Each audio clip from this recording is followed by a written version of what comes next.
Buenas noches, jóvenes, de nuevo. Vamos a hablar un poco de lo que es la práctica social, más que todo la práctica coral, que es el aparato fonador. El aparato fonador es el principal productor del habla y del canto. Tenemos el aparato respiratorio, el aparato fonador o laringe, el aparato resonador. El aparato fonador, la voz humana es el instrumento musical más perfecto de todos cuanto existe y el que tiene más capacidad para transmitir emociones y sentimientos. El aparato fonador se divide en tres partes que son el aparato respiratorio, el aparato fonador o laringe y el aparato resonador. Vamos a hablar un poco de lo que es el aparato respiratorio. Es donde se almacena y circula el aire. El aire penetra, es el funcionamiento, el aire penetra por la boca o la nariz, pasa por la laringe y la tráquea y desde aquí a los bronquios. El diafragma es un músculo que divide el aparato digestivo del aparato respiratorio y es sumamente importante en la técnica del canto. Está formado por la nariz, la boca y la laringe, estamos diciendo, ¿verdad? Al expandirse las costillas se abren y el diafragma baja, permitiendo así que la caja torácica sea más grande y dejando paso a la entrada del aire. Y en el diafragma, gracias a él podemos mantener durante un largo rato el aire dentro de los pulmones para luego expulsarlo con mayor o menor presión dependiendo de la fuerza con la que hagamos actuar a este músculo. Para cantar es muy importante tener conciencia de su existencia y habilidad en su control voluntario. Además del canto, el diafragma es también empleado en la técnica para tocar los instrumentos de viento. El aparato fonador o laringe está formada por la laringe y las cuerdas vocales. Las cuerdas vocales tienen tres posiciones frecuentes: cuando están abiertas o relajadas, si están cerradas y con poca tensión, se producen los sonidos graves, y la número si están cerradas y tensas es cuando producimos los sonidos agudos. La laringe es un órgano especialmente adaptado para actuar como un vibrador, al igual que las cuerdas de la guitarra, el violín o el cello, ¿verdad? Los elementos vibradores son las cuerdas vocales que uno repliegue, formados por ligamentos situados longitudinalmente en las caras laterales de la laringe y que se contraen o dilatan gracias a unos pequeños músculos especialmente diseñados para la realización de estos movimientos.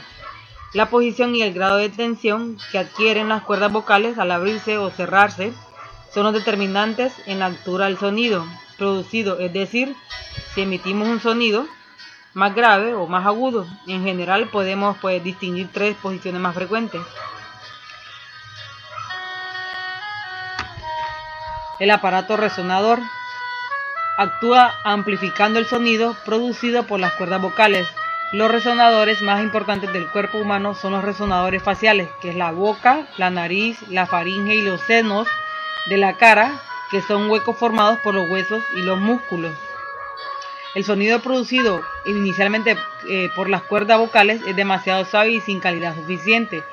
Si no poseyéramos, por ejemplo, el aparato resonador, realmente casi no se escucharía hablar o cantar, ¿verdad?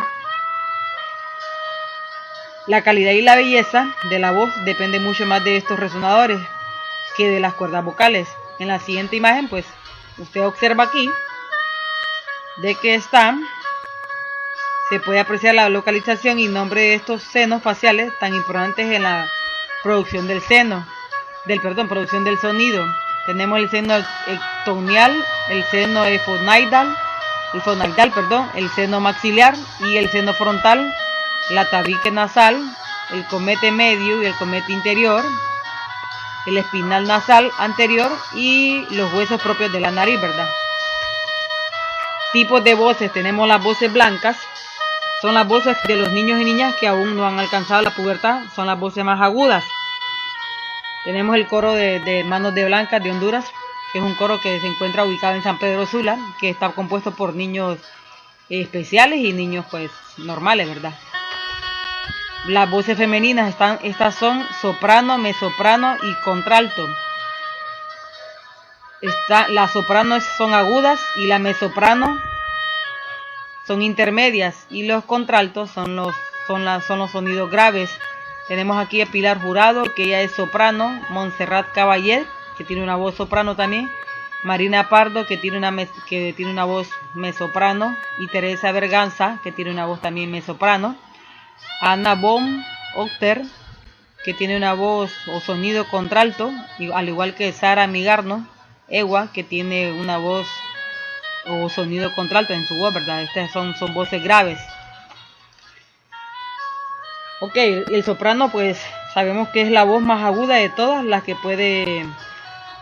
puede llegar a los sonidos más altos. El mezzosoprano es la voz intermedia entre los sopranos y la voz contralto. Y el contralto es la voz más grave de las mujeres. Es también muy difícil de encontrar una contralto pura. De hecho, es una voz que se está extinguiendo, porque difícilmente, pues, lastimosamente no hay muchas mujeres que tengan ese tipo de voz. Vamos a hablar ahora de las voces masculinas. Estas son más graves, ya que la laringe es más ancha y largada. Se clasifica en tenor, barítono y bajo. También tenemos el contratenor, que está dentro del contratenor está Andreas School, y dentro del tenor tenemos a Plácido Domingo, a Luciano Paparotti, a Celso Álvelo y José Carreras. Estas son voces agudas. Y las voces intermedias son barítono, que son Giuseppe y Dieter Fischer, Carlos Álvarez, y dentro de las voces graves, que son el bajo, Kurt Marlon, Nicole y Van Damme. Ustedes pueden buscar aquí por internet esos tipos de voces. Bueno, la voz tenor, ¿en qué consiste? Es la voz más aguda de todas las masculinas.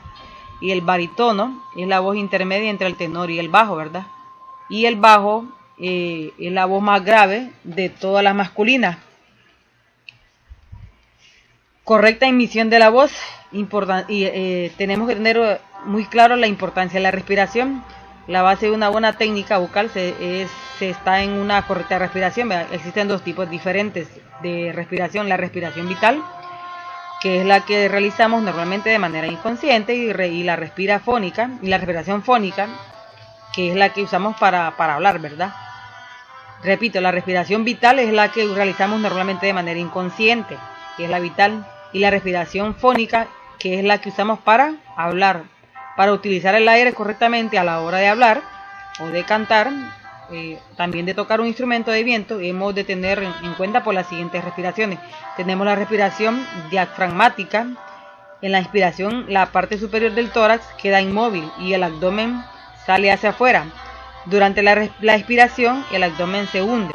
Y la respiración intercostal, en la inspiración, a las costillas se ensanchan y los músculos intercostales se contraen. En la expiración, la caja torácica se contrae al relajarse los músculos intercostales. Y la respiración completa es aquella en la que pues, se ponen en práctica de manera simultánea las dos respiraciones anteriores, que es la diafragmática y la intercostal. La respiración empleada a la hora de cantar es la respiración completa, ya que es la que se abren completamente los pulmones y se llena de aire por dentro. Una vez que hemos tomado el aire, se procede a la emisión del sonido, es decir, expulsando el aire. Utilizamos este para producir el sonido, ¿verdad? Hay varias formas de producir el sonido: con la boca abierta, a lo ancho, o con la boca abierta en redondo. ¿En qué consiste la boca abierta a lo ancho? Sonriente, sin elevar el velo del paladar, obteniéndose así un sonido de emisión blanca o chata. Y con la boca abierta en redondo, elevando el velo del paladar, así obtenemos una emisión redonda o cubierta, que es la correcta.